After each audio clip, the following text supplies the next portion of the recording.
الحمد لله الحمد لله وكفى والسلام على عباده الذين اصطفى أما بعد فأعوذ بالله من الشيطان الرجيم بسم الله الرحمن الرحيم قال الله تبارك وتعالى يا أيها الذين آمنوا اجتنبوا كثيرا من الظن إن بعض الظن إثم ولا تجسسوا ولا يغتب بعضكم بعضا صدق الله العظيم رب اشرح لي صدري ويسر لي أمري واحلل عقدة من لساني يفقهوا قولي۔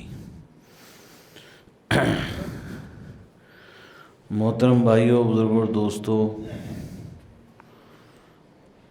آج کا جو موضوع ہے وہ ایک ایسا موضوع ہے جسے ہم جسٹیفائی کرتے ہیں اپنی لائف میں کہ یہ تو ہم بول رہے ہیں بس، لیکن اس کا ہماری زندگی میں کوئی اثر نہیں آنے والا۔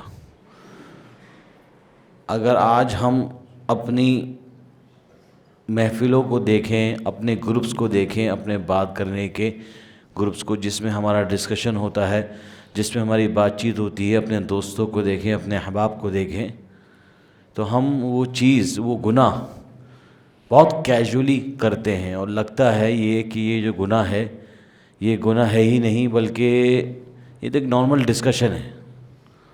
اور اس چیز سے میری مراد کیا ہے کہ میری مراد ہے ہماری زبان سے ہونے والے کچھ ایسے گناہ اور ہمارے سوچ کے کچھ ایسے گناہ جو دکھنے میں تو بہت چھوٹے سے نظر آتے ہیں، لیکن ان کا کمیولیٹیو یعنی پورا جو ایفیکٹ ہوتا ہے، پورا جو اثر ہوتا ہے وہ اتنا سنگین ہوتا ہے، اتنا دردناک ہوتا ہے کہ یقیناً کہ وہ ہماری ایمان کو ہلانے کے لیے بہت بڑا رول پلے کرتے ہیں۔ اور وہ گناہ کیا ہے؟ وہ گناہ ہے ہماری زبانوں سے کسی کی برائی کا نکلنا، جسے عربی زبان کے اندر ہم تعبیر دیتے ہیں لفظ غیبت سے۔ اس گناہ کو ہم دراصل بہت چھوٹا سمجھتے ہیں، اور یہ گناہ ایسا ہے کہ ہمارے دل میں پایا جاتا ہے اور ہماری زبانوں سے نکلتا ہے، اور پھر ایک چیز کسی اور کو، کوئی اور چیز کسی اور کو ہوتے ہوتے ہم حد سے اتنا آگے بڑھ جاتے ہیں کہ ہمیں پتہ ہی نہیں چلتا کہ ہم کب اس ایریا میں انٹر کر گئے جہاں سے نکلنا آلموسٹ امپاسبل ہوتا ہے، اور ہم اپنے لیے اتنا بڑا وبال جان بنا لیتے ہیں، اتنا بڑا وبال جان بنا لیتے ہیں کہ کیا ہے ہمیں اس کا اندازہ بھی نہیں ہوتا۔ اور وہ گناہ کیا ہے؟ وہ گناہ ہے غیبت، فالوڈ بائی حسد اور کینہ اور ساری دل کی برائیاں۔ تو آج ہم جو گفتگو کریں گے، ڈسکشن کریں گے، وہ ہے گناہ غیبت کا۔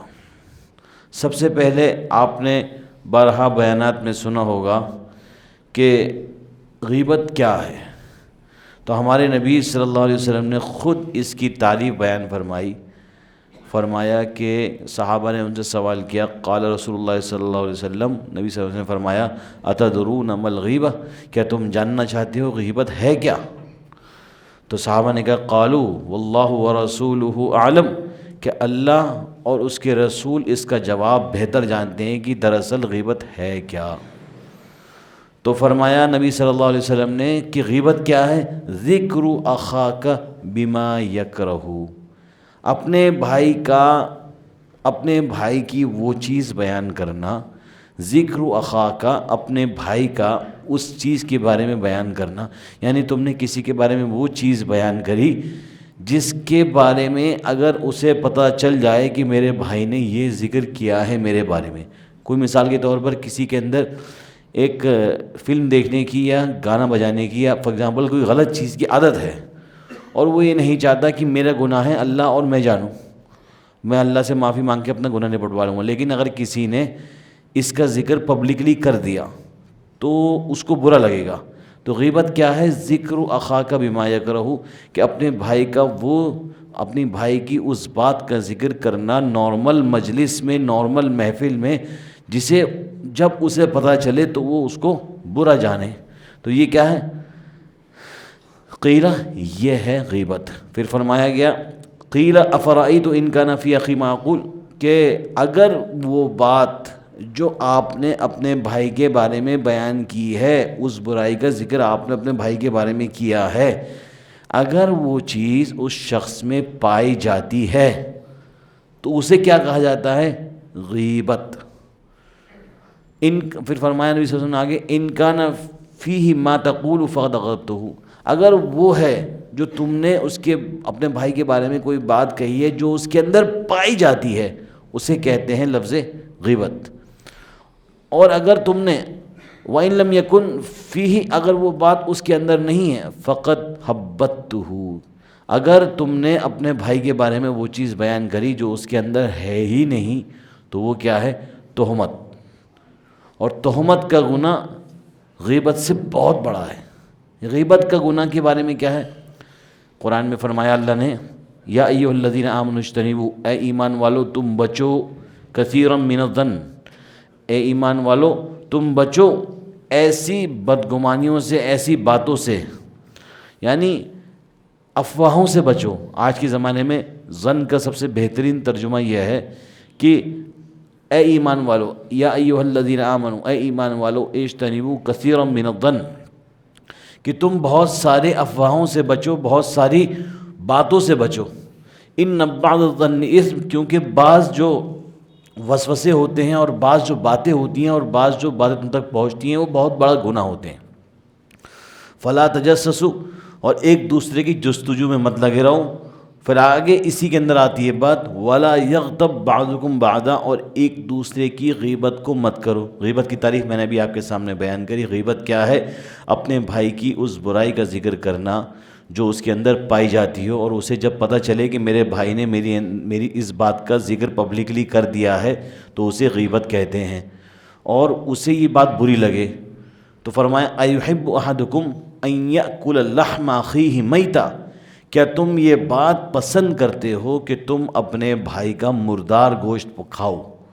تو یہ ہے غیبت کی جو مثال دی ہے اللہ نے قرآن کریم میں، کہ غیبت جب کوئی انسان کرتا ہے تو گویا کہ انسان کا مردار گوشت کھاتا ہے۔ ایحب احدکم ان یأکل لحم اخیہ میتا، کہ کیا تم میں سے کوئی پسند کرے گا کہ تم اپنے بھائی کا مرا ہوا، یعنی اپنے کسی انسان کا ہی سمجھ لیجئے کہ تم اپنے کسی انسان کے مرے ہوئے انسان کا گوشت کھاؤ، فکرہتموہ، یقیناً تم میں سے ہر ایک اس بات کو ناپسند کرے گا۔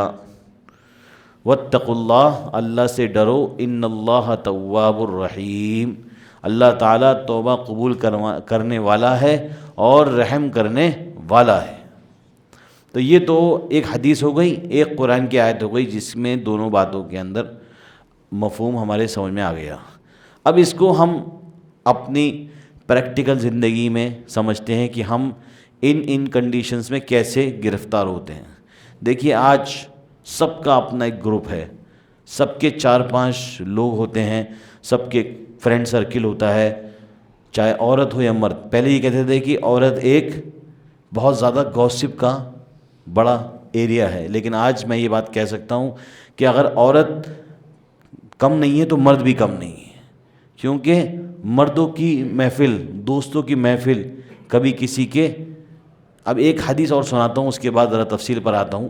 ہمارے نبی صلی اللہ علیہ وسلم کی ایک مثال میں آپ کو دینا چاہوں گا کہ ہمارے نبی صلی اللہ علیہ وسلم نے حضرت عائشہ رضی اللہ تعالیٰ عنہا کو کیا بات کہی تھی۔ ایک مرتبہ حضرت عائشہ رضی اللہ تعالیٰ عنہ کون ہیں؟ جو کہ ہمارے نبی صلی اللہ علیہ وسلم کی اہلیہ ہیں۔ انہوں نے کہہ دیا تھا، حضرت صفیہ بھی کون تھی؟ حضرت صفیہ بھی ان کی اہلیہ تھی۔ حضرت صفیہ رضی اللہ تعالیٰ عنہ کے بارے میں کیا کہا حضرت عائشہ نے؟ کہ وہ قد میں کیا ہیں؟ یعنی ہائٹ میں تھوڑی چھوٹی ہیں۔ تو اس پر ہمارے نبی صلی اللہ علیہ وسلم نے، آپ کو سن کر بڑی حیرانی ہوگی کہ نبی صلی اللہ علیہ وسلم نے کیا فرمایا۔ رسول اللہ صلی اللہ علیہ وسلم نے جب یہ بات سنی کہ حضرت عائشہ رضی اللہ تعالیٰ عنہ نے کہا ہے کہ حضرت صفیہ کا جو قد ہے وہ چھوٹا ہے ہائٹ میں، تو اس پر ہمارے نبی صلی اللہ علیہ وسلم نے فرمایا، قال رسول اللہ صلی اللہ علیہ وسلم، نبی صلی اللہ علیہ وسلم نے فرمایا، لقد قلت کلمۃ، کہ تم نے ایک ایسی بات اپنی زبان سے نکالی ہے، لو مرحبت بما البحر لمرحبتہ، کہ اگر تمہاری اس جملے کو ایک سمندر میں ڈال دیا جائے تو پورا سمندر کڑوا ہو جائے گا۔ سمجھ رہے آپ بات؟ کس بات پر؟ کہ اس کی ہمارے حضرت عائشہ رضی اللہ تعالیٰ عنہ نے حقیقت بیان کری جو کہ حضرت صفیہ کی تھی، کیا کہ تمہاری ان کی ہائٹ تھوڑی کم ہے، تو اس پر نبی صلی اللہ علیہ وسلم نے فرمایا کہ تم نے ایک ایسا لفظ کہا ہے کہ اگر اسے سمندر کے پانی میں ملا دیا جائے تو پورا سمندر خراب ہو جائے گا۔ تو کیا ہو جائے گا؟ پورا سمندر خراب ہو جائے گا۔ اب آپ آ جائیے اپنی آج کی زندگی کے مثالوں پر، کہ ہم سب کا ایک سوشل گروپ ہے، ہم سب کا ایک فرینڈ سرکل ہے، ہم سب کا ایک بات ہے۔ کیا ہماری زبان تھکتی ہے کسی کی بارے میں بیات کرنے سے، کسی کے بارے میں کمنٹ کرنے سے، کسی کے بارے میں وہ کرنے سے، یا کسی کے بارے میں کوئی افواہ پھیلانے سے؟ عورت ہو یا مرد، عورت تھوڑی زیادہ، مرد تھوڑے کم، لیکن ہے دونوں ہی مبتلا اس بیماری میں۔ ہم نے سنا تھا اس کے بارے میں، اس کے گھر میں ایسا ایسا ہو گیا، اس کے ایسا ایسا ہو گیا۔ اپنی فکر نہیں ہوتی کہ میرے اکاؤنٹ میں کیا ہو رہا ہے، میری زندگی میں کیا ہو رہا ہے، میں لاس میں ہوں، پروفٹ میں ہوں، دوسرا کتنا کما رہا ہے، دوسرا کتنی ترقی کر رہا ہے، دوسرے کی انکم کتنی ہے، دوسرے کی فیملی میں کیا ہو رہا ہے، دوسرے کا کیا ہو رہا ہے، یہ سب میں ہمارا انٹرسٹ رہتا ہے۔ اور ہم بہت سے لوگ بڑی زبردست طریقے سے کہتے ہیں بھائی میں جو بات کہہ رہا ہوں نا اس کے بارے میں تو اس کے منہ پہ ہی بول دوں گا۔ ارے ایسے لوگ تو سب سے بڑے مکار ہوتے ہیں جو کہتے ہیں منہ پہ ہی بول دوں گا۔ کوئی بولتا تو ہے نہیں منہ پر کہ میں تمہارے منہ پہ بول دوں گا اس کے منہ کی بات۔ وہ کہا کہ وہ فلاں آدمی نے مثال کے طور پر چوری کری اور یہ مال گڑبڑ کر دیا، اور یہ مال گڑبڑ کر دی، یا یہ اس کے اندر یہ برائی ہے کہ اس نے فلاں کے بارے میں برا کہا، اس نے ایسا کیا، اس نے ایسا کیا۔ اور بھائی میں غیبت نہیں کر رہا ہوں، میں تو اس کے منہ پہ بول دوں گا یہ بات۔ ارے میرے بھائیو، حدیث میں کیا کہا ہے؟ یہ نہیں کہا کہ تم منہ پہ بول دو گے تو بچ جاؤ گے۔ بولے غیبت وہ ہے جو تم نے اپنے بھائی کی حقیقت کا بیان کیا اور اسے جب وہ پتہ چلے گا تو اسے بری لگے گی، یہ غیبت ہے۔ منہ پہ بولو، سامنے بولو، آگے بولو، پیچھے بولو، غیبت تو غیبت ہے۔ اور غیبت کا سزا کیا ہے؟ اللہ نے فرمایا قرآن میں کہ غیبت وہ چیز ہے کہ اگر تم نے کسی کی غیبت کری، کسی کی کوئی برائی بیان کری، تو گویا کہ ایسا ہے تم اپنے بھائی کا مرا ہوا گوشت کھا رہے ہو۔ تو جب یہ بات تو ہے ہی نہیں کہ سامنے کہہ دوں گا، پیچھے کہہ دوں گا، منہ پہ کہہ دوں گا، وہ تو تہمت کی بات ہے کہ اگر تم نے کوئی کسی کے بارے میں کوئی بیات بیان کری تو اس کے اندر ہے نہیں تو تہمت ہو گئی۔ لیکن اگر تم اپنے بھائی میں کوئی بات دیکھ رہے ہو، کوئی اس کی برائی دیکھ رہے ہو اور تم اسے پبلسائز کر رہے ہو، کامنلی پبلک میں بیان کر رہے ہو، تو وہ غیبت ہی ہے، چاہے تم سامنے کہو، پیچھے کہو، کہیں سے بھی کہو، وہ غیبت ہے اور اس کا گناہ تمہیں در حقیقت ملے گا۔ ساری باتیں چھوڑیے، ہمارے نبی نے کیا کہا حضرت عائشہ رضی اللہ تعالیٰ عنہ کو؟ انہوں نے کیا کہا کہ حضرت صفیہ کی ہائٹ تو چھوٹی ہے نا، تو اس پر نبی صلی اللہ علیہ وسلم کا جملہ کیا تھا کہ اے عائشہ، تم نے ایک ایسا جملہ بول دیا کہ اگر تمہارا جملہ سمندر کے پانی میں ڈال دیا جائے تو پورا سمندر کڑوا ہو جائے گا، خراب ہو جائے گا۔ تو انہوں نے کیا کہا تھا کہ تم جو حضرت صفیہ ہیں ان کی ہائٹ چھوٹی ہے، بس یہی تو بات کہی تھی۔ لیکن ہمارے نبی نے کتنی سخت پکڑ کری اس بات پر کہ اے عائشہ، تمہارے اس جملے سے پورا سمندر کا پانی خراب ہو جائے گا۔ اور ہم سب لوگ اگر اپنی زندگی کو اٹھا کے دیکھیں، ہماری زندگی کا بڑی پرسنٹیج دوسروں کی ڈسکشن میں دوسروں کی حقیقت ہے۔ ارے سب کی حقیقت کا بیان کرنے کا ٹھیکہ ہم نے لے رکھا ہے کیا؟ ہم خود بہت پاک صاف ہیں جو ہم دوسروں کی عیب، ہم یا تو آپ ایسے دعویٰ کر دیجئے کہ میں بے عیب ذات ہوں، میں کسی کے عیب کو ظاہر کر سکتا ہوں۔ کون ہے جو دعویٰ کر سکے، چاہے بڑے سے بڑا علامہ کیوں نہ ہو، بڑے سے بڑا قاری کیوں نہ ہو، بڑے سے بڑا مولوی مفتی کیوں نہ ہو، وہ یہ کہہ سکے میں تو نہیں کہہ سکتا اپنے بارے میں، مجھ سے بڑا تو گناہ گاری کوئی نہیں ہے، میں تو اپنے بارے میں یہ کہتا ہوں۔ تو جب میں اپنے بارے میں یہ کہتا ہوں کہ مجھ سے بڑا گناہ گاری کوئی نہیں ہے، تو آپ میں سے کوئی نہیں یہ بات کہہ سکتا ہے کہ میں آج سے مجھے لائسنس مل گیا ہے کہ میں ہر ایک کی ہر بات سامنے کہہ سکتا ہوں۔ میرے بھائی اور دوستو، زبان کا گناہ اتنا خطرناک گناہ ہے، نماز نہیں پڑھیں گے اللہ معاف کر دے گا، حج نہیں کیا اللہ معاف کر دے گا، زکوٰۃ نہیں دی اللہ معاف کر دے گا، لیکن زبان کی کیے ہوئے گناہ ایسے ہیں جس کی بینڈ بجائی ہے اسی سے معافی مانگنی پڑے گی، جس کی برائی کی ہے اسی سے معافی مانگنی پڑے گی، ورنہ قیامت میں حساب اٹکا رہے گا۔ اور غیبت معاف جب ہوتی ہے جب جس کی برائی کری ہے اس کو بتانا پڑے گا بھائی میں نے آپ کی اس بات، کسی کے اندر ہمت ہے۔ ڈبل تو ہمارے چہرے ملیں گے تو ایسے ملیں گے، تو یہ دو لوگ آپس میں کبھی کبھی ملتے ایسے ہیں کہ ایسا لگتا ہے کہ ان سے بڑا ایک دوسرے کا کوئی دوست نہیں۔ جیسے ہی اس نے کروٹ لی، آ گیا کمینہ کہیں کا۔ مطلب آپ دیکھیے کہ مطلب ہماری گھنونی پرسنالٹی کیا ہے.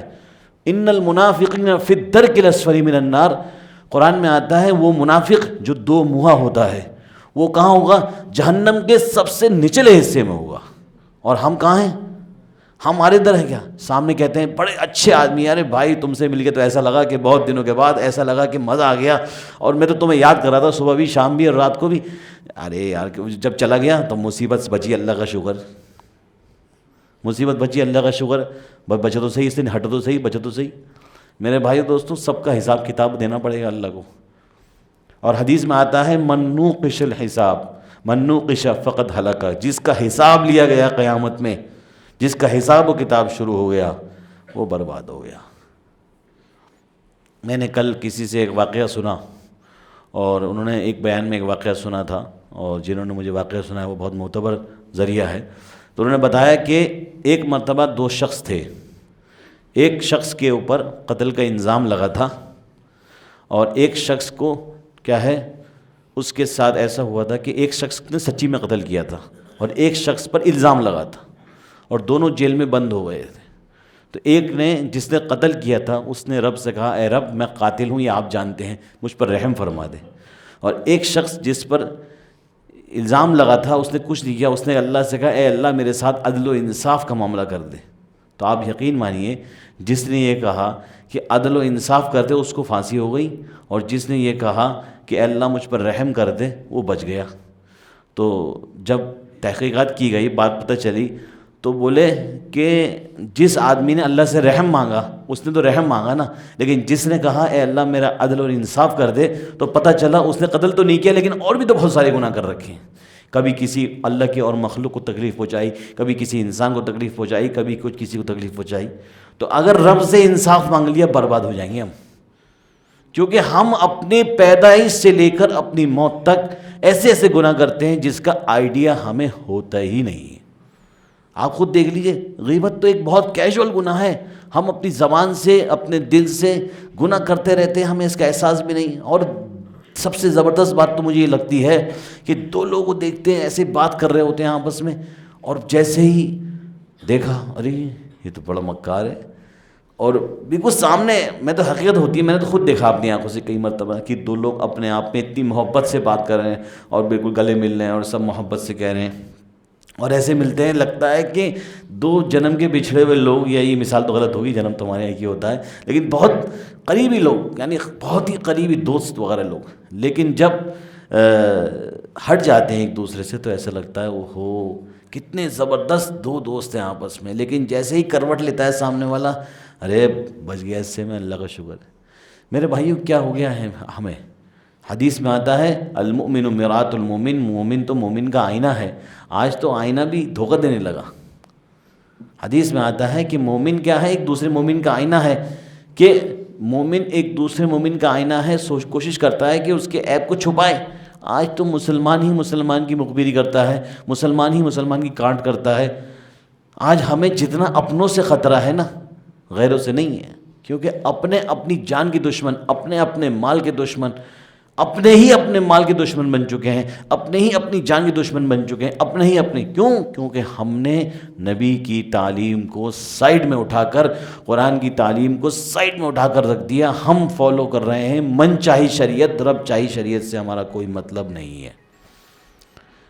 میرے بھائیو اور دوستوں، بہت زیادہ فکر مند ہونے کی ضرورت ہے کہ ہم غیبت جیسے گناہ کو اتنا کیجولی لے رہے ہیں، اتنا کیجولی لے رہے ہیں کہ ہمیں اس کا احساس ہی نہیں ہے.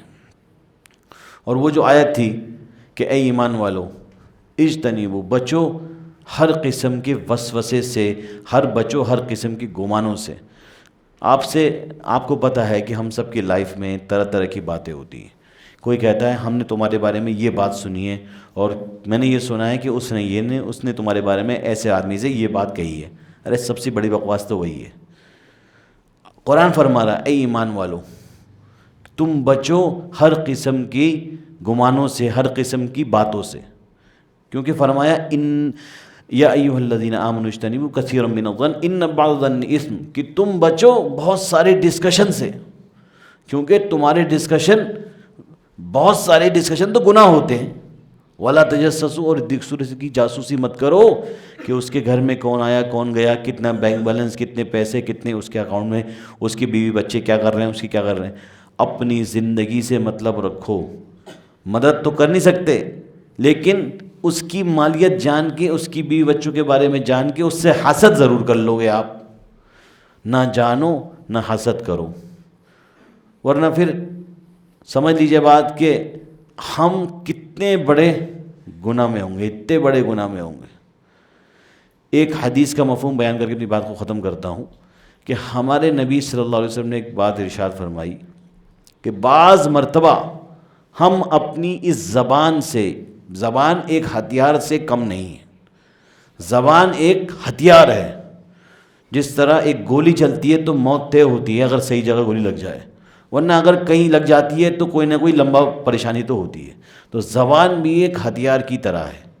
جب یہ ہتھیار چلتا ہے، جب زبان چلتی ہے تو یہ سمجھ لیجئے کہ کبھی کبھی ایسا وار کر کے جاتی ہے کہ اس زخم کو بھرنا ممکن نہیں ہوتا، اور یہ سمجھ لیجئے کبھی کبھی ہم اپنی زبان، اپنے ہتھیار سے ایسا وار کرتے ہیں اپنی زبان سے کہ یقیناً ایسا ہو سکتا ہے کہ سامنے والے کا دل ٹوٹے، اور جب دل ٹوٹے گا تو سارے اعمال ایک پلے میں رکھ دیے جائیں گے، اور وہ جو دل توڑا ہے وہ ایک پلے میں رکھ دیا جائے گا۔ اگر وہ پلہ بھاری ہو گیا جو تمہاری تکلیف دے والا جملہ تھا، تو کہیں ایسا نہ ہو کہ تمہیں اس جملے کی بھرپائی کرنے کے لیے اپنے اوپر عذاب کو مسلط کروانا پڑے، اور اتنا لمبا عذاب ہو۔ جہنم کا عذاب اللہ کسی کو نصیب نہ کرے، لیکن اگر ہونا شروع ہو گیا اور پھر جل بھن کر اگر ہم جنت میں گئے تو آپ سمجھ لیجئے کہ وہ بہت بڑی خراب علامت ہوگی۔ اللہ تعالی ہم سب کو بغیر حساب و کتاب جنت عطا فرمائے، لیکن ایسے کام بھی ہمیں کرنے پڑیں گے۔ اللہ سے دعا کریں کہ اللہ تعالی ہمارے دلوں میں غیبت کی نفرت ڈال دے، لوگوں کے ڈسکشنز سے ہم بچیں، بہت زیادہ ضروری ہے۔ آج کل لوگ کہتے ہیں بھائی کوئی دوست ہی نہیں بچا، تو دوست بچا ہے پروڈکٹیو بات کرنے کے لیے ہے، لیکن کسی کی برائی کر کے، کسی کی غیبت کر کے، کسی کے بارے میں ڈسکشن کر کے، آپ اپنی ذات کے بارے میں ڈسکشن کریے اور اپنے سامنے والے بھائی کے بارے میں پوچھیے۔ یہ کیا کہ بیٹھے دو لوگ ہیں بات کر رہے ہیں پوری دنیا کے بارے میں، آپ کوئی منسٹری نہیں، کوئی آپ کے ڈسکشن سے اس کو کوئی 1 روپے کا فائدہ نہیں پہنچے گا، 1 روپے کا نقصان نہیں ہوگا اسے، تو آپ کو ضرورت کیا رہی ہے کہ تھرڈ پارٹی کے بارے میں آپ 2 لوگ بیٹھیں، اپنے دل ایک دوسرے کے ساتھ بات کریں، اچھی ڈسکشن کری۔ لیکن جس محفل میں غیبت کے علاوہ کچھ نہ ہوتا ہو اس محفل کو چھوڑ دینا چاہیے۔ شادیاں ہیں، لوگ جاتے ہیں نیک ولیمے میں جا رہے ہیں حدیث پہ عمل کرتے ہوئے کہ بھائی ولیمے میں جا رہے ہیں، کیا ہم کیا کریں گے اس میں، ایک دوسرے کے ساتھ بیٹھیں گے، بہت دنوں کے بعد ملاقات ہوگی، شادیوں کا سیزن چل رہا ہے، لیکن پتہ چلے 2 لوگ بیٹھے ہیں، ارے چھوڑ ہی نہیں رہے ایک دوسرے کو۔ اب ذرا بیٹھ جاؤ قریب جا کے، پتہ چلتا ہے غیبت کے علاوہ کچھ ہو ہی نہیں رہی وہاں پہ بیٹھ کے۔ انہوں نے ایک شادی سے لے کے دوسری شادی کی ملاقات تک سارا ڈسکشن کر ڈالا، اور اس میں اتنی غیبتیں ہوئیں کہ اگر جیسے تھرمل اسکینر ہوتا ہے دکھ جاتا ہے نا، تھرمل اسکینر میں اگر غیبت اسکینر ہوتا ہے تو وہ جگہ پوری کالی ہو جاتی ہے، دیکھی جاتی ہے کہ کتنی غیبتیں ہوئی یہاں پہ۔ اللہ تعالی ہم سب کو عمل کرنے کی توفیق عطا فرمائے۔